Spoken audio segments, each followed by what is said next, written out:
Nah, kayaknya sekarang kita udah siap nih sama untuk membahas hukum ketiga Newton. Nah, hukum ketiga Newton itu ngomongin apa sih? Nah, sebelum itu, ini adalah terjemahan hukum ketiga Newton dalam bahasa Indonesia. Nah, sebenarnya hukum ketiga Newton itu diterjemahkan, sebenarnya bukan diterjemahkan ya, aslinya itu dalam bahasa Latin. Oke, aslinya itu dalam bahasa Latin.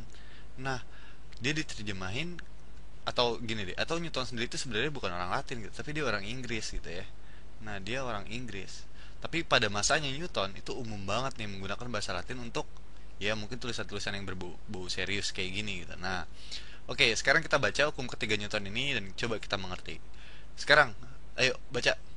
Pada waktu kita memberikan gaya pada suatu benda, maka benda itu akan memberikan gaya juga yang besarnya sama dengan gaya yang kita berikan, tetapi arahnya berlawanan. Iya, jelas lah ya sebenarnya. Nah, gini nih, let's say misalnya tembok, terus kita marah nih, ceritanya marah nih, marah ngambek gitu, boh, ngambek kesel terus nunjuk tembok, truk, kenapa kita nunjuk tembok terus kita yang sakit? Ayo, iyalah, gini, kalau misalnya kita nunjuk tembok, artinya kita memberi gaya kan terhadap tembok. Ya, misalnya let's say besarnya F. Ternyata kita kesakitan. Padahal tembok kelihatannya nggak ngasih apa-apa ke kita. Tapi kalau kita lihat hukum ketiga Newton ini, dia memberikan gaya yang sama besarnya, tapi arahnya berlawanan. Oh, berarti dia juga ngasih gaya sebenarnya. Arahnya berlawanan terhadap tangan. Itu yang nyebabin tangan kita jadi sakit gitu ya. Nah, coba apalagi coba contoh-contoh dari hukum ketiga Newton ini. Kayak gini. Misalnya, let's say kita di sini punya benda nih atau balok lah gitu ya.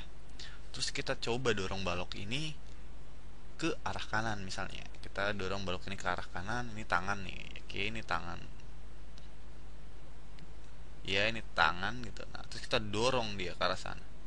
Iya, ingat bahwa kalau kita ngasih gaya pada suatu benda, maka benda itu akan bergaya yang besarnya sama.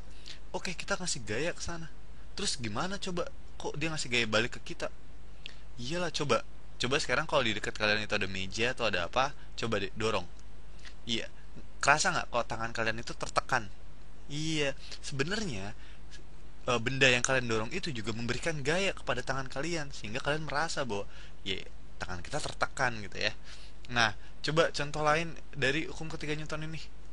Ayo, ayo. Uh, uh.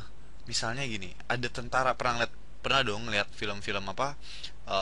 Film-film tentara gitu. Oke, misalnya ini tentara ya. Set, ini tentara. Oke, gambar dulu tentaranya. Nah, ini tentara. Misalnya ini senapannya. Oke, ini senapan. Oke, gambarnya kurang bagus gini. Terus dia nembak. Nah, si tentara ini bakal kelihatan kalau dia kayak kedorong gitu ke belakang. Nah, pelurunya itu ke arah depan. Oh, ternyata peluru tadi memberikan gaya juga ke senapan sehingga si tentara ini juga kedorong ke belakang. Nah, lihat, dia akan memberikan gaya yang sama besar tapi arahnya berlawanan. Oh, ternyata pas gitu. Nah, terus gimana lagi? Ayo, gimana lagi? Atau intinya gini lah. Atau intinya jadi kalau kita ngasih gaya terhadap benda atau apapun di sekitar kita gitu. Sebenarnya si benda tadi juga ngasih gaya yang sama tapi arahnya berlawanan. Oke, itu intinya sebenarnya hukum ketiga Newton yang ngomongin gitu. Artinya atau mungkin secara gampang kita bisa misalnya kayak gini. Oke, kalau misalnya kita ngasih gaya, berarti kita melakukan aksi gitu, oke ya. Nah, itu selalu sama kayak reaksinya. Tapi kita lihat di sini bahwa dia memberikan arah yang berlawanan. Berarti arahnya itu selalu berlawanan, negatif. Kalau dia positif ke kanan, negatif ke kiri, berarti dia arahnya berlawanan gitu ya. Nah, mungkin satu contoh lagi kali ya. Nah, satu contoh ini mungkin memperjelas. Oke, di sini misalnya ada orang yang lagi niup balon. Oke, ini orang kayak gimana nih gambar orang? Oke, ini rambutnya, ini kupingnya. Oke, ini, nah, terus dia niup balon. Nah, niup balon terus abis itu balonnya dia pegang. Dia pegang kayak gini.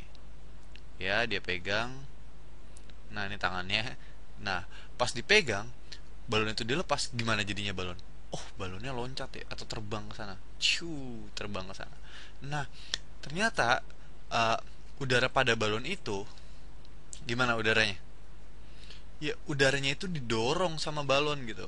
Nah, balon ini mendorong udaranya keluar. Ternyata udara ngasih gaya balik ke balon tadi. Sep. Nah, jadi balon itu terbang ke atas. Iya, kayak gitu loh. Ya, dapat lah ya. Nah, contoh yang paling sering waktu ngomongin hukum ketiga Newton ini sebenarnya adalah ya roket kayak gini nih. Oke. Kalau misalnya dia ngasih gaya, dia kan shoot ngasih gaya ke sini. Iya kan? Kok dia mau terbang ke atas? Iyalah, ternyata ada gaya balik yang besarnya sama ke arah sebaliknya. Iya nggak? Nah, mungkin nanti kita akan belajar lebih detail ini di video-video selanjutnya. Terus gimana sama astronot ini? Oke, lihat deh.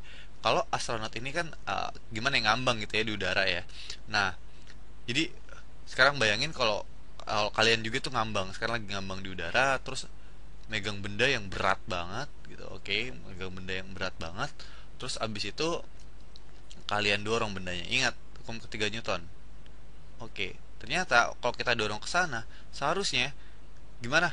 Iya, dia diberikan gaya ke arah sana. Artinya tangannya tadi kelempar gitu ya ke sini dikit. Nah, kalau dia posisinya kayak ngambang gini berarti astronotnya itu kan yang jadi kayak gitu. Nah, itu adalah hukum ketiga Newton. Oke, di video selanjutnya kita bakal masih belajar fisika nih. Oke, sampai jumpa di video selanjutnya.